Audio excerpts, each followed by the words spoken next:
everybody, this is the Wikstrand. So I have seen Trading Places 5 or 6 times over the decades, and I think it is a very entertaining and fun 1980s comedy, but I always get a little confused when it comes to the ending of the thing. Now, I know what the result is, but I didn't quite understand how they got there, because you see, stock exchange and stuff like that is a bit like alchemy to me. It's almost like astrology or something like that to me.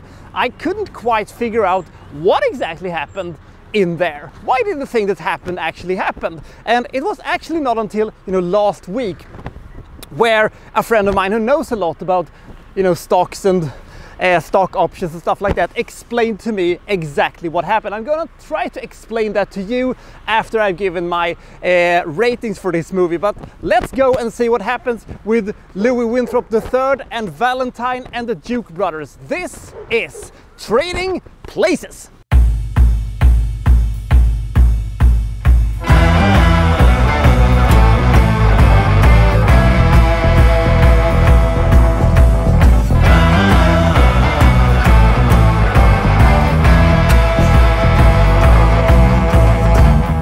Winthrop III, played by Dan Aykroyd, is a stuck-up, sophisticated and snooty investor in Chicago, and he works for the Duke brothers. He has a fantastic apartment, he has a butler, and he lives the high life with the love of his life, Penelope. But one day things take a turn for the worse for him. Not only does he lose his job, gets locked out of his apartment, the butler saying that I don't know who you are, and he also gets busted by the police for stealing $150 from the very fancy gentleman's club which he has frequented for years, and he's also accused of being a dealer and dealing angel dust and stuff like that. And Penelope, well, she dumps him too after a Jamie Lee Curtis invades and tells him about soliciting stuff, and he's basically broke and a bum and living on the streets. And in the mansion where he used to live, there lives Eddie Murphy for some reason, who has now taken over his job, and no one seems to know who he is. It's almost like he has never actually existed. What the fuck is going on here? Now that would have been a fantastic idea for a thriller, like a single white female type of a situation. The problem this movie has, the Achilles heel and the good thing at the same time, is the fact that this is all part of a social experiment conducted by the Dukes, because they can never agree on if it is the genes or if it is the environment that makes the man a man. So they're going to do a social experiment. So they take this bum off the street that is played by Eddie Murphy, Mr. Valentine. He, runs these short cons and stuff like that, and he's a grifter and things like that. And they put him into Lois' position. At the same time, they are, throwing Lois out on the street without, his knowledge. And they're essentially going to see whether or not Eddie Murphy can be as good of an investor as Louis was, and they were going to see if Louis is going to, take to petty crimes and stuff like that, if, being presented with that as the only option out. Now, if we wouldn't have known that, I think this movie would have been even funnier, because Dan Aykroyd has no idea what's going on, and Eddie Murphy's just like, well, if you want to give me all this money, and if you want to set me in this house and stuff like that, I will use my street smart things, and I will show you how to properly do this frozen orange juice and pork chops and stuff like that that you're trading in.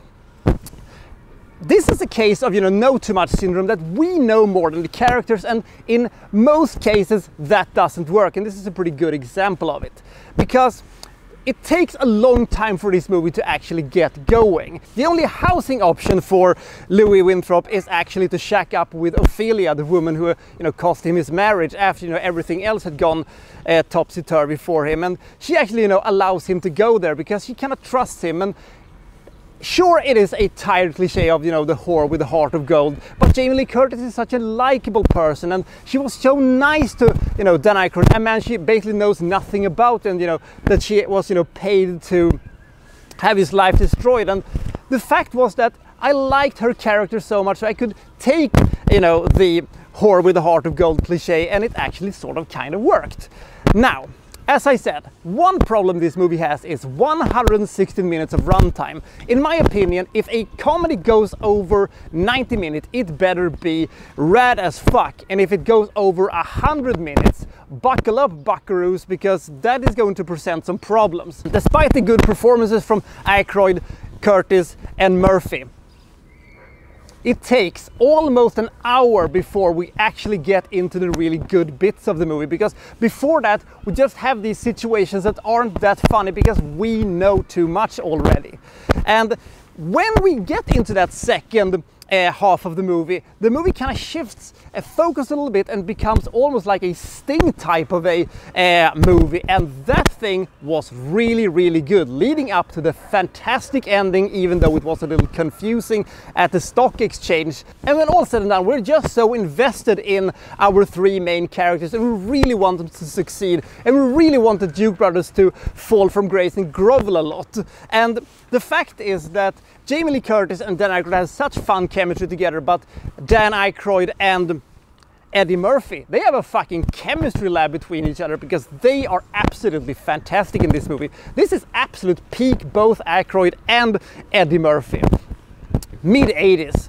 They would never be better than what they were at that point. But still, as I said, this is a very entertaining movie, but there was something that was sort of kind of missing from this one. I don't know what it is, but the fact of the matter is that this was a comedy that didn't have that much laugh out loud moments. It was a very entertaining movie. Some of the situations were absurd and very, very fun, but I didn't think that the jokes worked as well as it should have, even though Dan Aykroyd is now one of the top 3 best drunk Santas of all time, alongside this guy and this guy. And I really like this movie, but this is not one of the greatest 1980s comedies that has ever been made. But if you've never seen this movie before and you like Dan Aykroyd and you like Eddie Murphy, this is a movie that you definitely should see. I mean, it isn't as good as, you know, Spies Like Us or Ghostbusters or something like that, but it is a very entertaining comedy that some people considered a big classic, and I can understand why they would say that, but to me it's just not as good as I think they think it is. But I do like one thing of this movie very, very much, and it is that they have created this sort of quasi-reality that this movie is based around, because frozen orange juice and pork chops and stuff like that, you know, which the Duke brothers are, you know, trading in, it is treated with such, you know, gravitas. You would almost think that they are trading in uranium or nuclear weapons and stuff like that. It is treated with such level of seriousness that it becomes sort of a small little comedic thing of its own, and I really, really like that bit. If you've never seen this movie, as I said, do see it, but they have done better movies. As I said, a very well played movie and a very well written movie and a fun movie, but not a hysterically fun movie. But if you've never seen it, as I said, do see it, because I think you're going to like it, especially the second half. Yes, it takes almost half the movie for this movie to actually get rolling, but once it does that, we're in for a very fun ride. I give Trading Places 68 points. It is a fun, entertaining, well played and interesting comedy with a lot of interesting, you know, parts that is moving around quite nicely, even though I think it is ever so slightly overrated, but maybe that's just me.